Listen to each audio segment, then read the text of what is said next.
I met attorney Michael Fine when I needed help with custody of my children. Michael Fine and I corresponded mostly on the telephone. I called and I could tell when we had spoken that it was on speakerphone. He asked me what my ex-husband liked to do in bed. I asked him why, and he said that he needed a breakdown of his habits so that he could give it to the judge. He wanted to teach me some techniques to help me relax, something called mindfulness. He would tell me to breathe and count backwards from 10.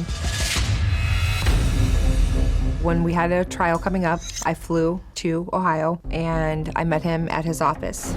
He told me to come alone. When I got there was no one else there. He told me to come back into his office. I sat down. He told me, "You seem really stressed out." Time did pass, and I don't remember anything. I noticed that when I left, my pants were unzipped, they were unbuttoned. I felt that he had done something sexual to me. I clearly had been hypnotized. I had already paid the retainer that he had asked me for, and I was broke, so I pushed my suspicions aside. Another time that I was at the courthouse with Michael Fine, he had told me that I could not be in the same conference room with my daughter, who at the time was 14.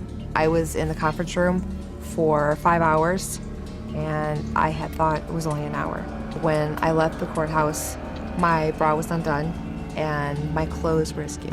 He did hypnotize me so that way he could take advantage of me sexually and emotionally. And a month later, Michael Fine got caught. When Melissa first came and she told me this story, I believed her. There were somewhere between 8 to 10 women that contacted me very early on. They all felt that they had been victimized by Michael Fine.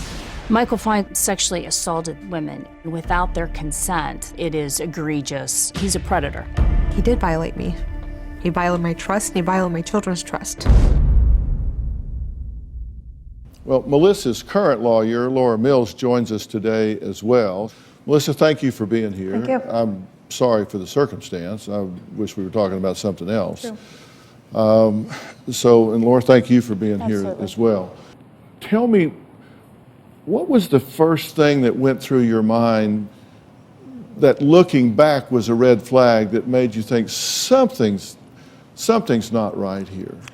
It was when he was making himself available at midnight, 2 o'clock in the morning. He would call me, he would text me, and it was like, what lawyer do you know that is gonna call you that late or text you that late? Was it all business, or was he being personal with you at that point? It was business in the beginning of the call. And he quickly went on from that to personal issues. How did he bridge from legal consult to that sort of more personal psychological world?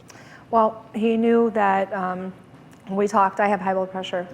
And when I get nervous, I talk quick. So he says, listen, this is what I can do.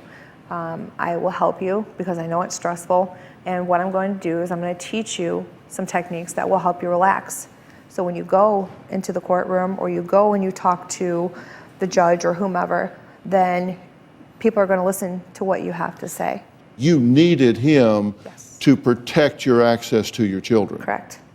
And he knew that. He did. That was his leverage over you. Exactly. You needed him, you had to have him. Exactly. And you had paid him all the money you had. Yes, I did. This person has got you under their thumb. Right. And in a sense, this is a power transaction.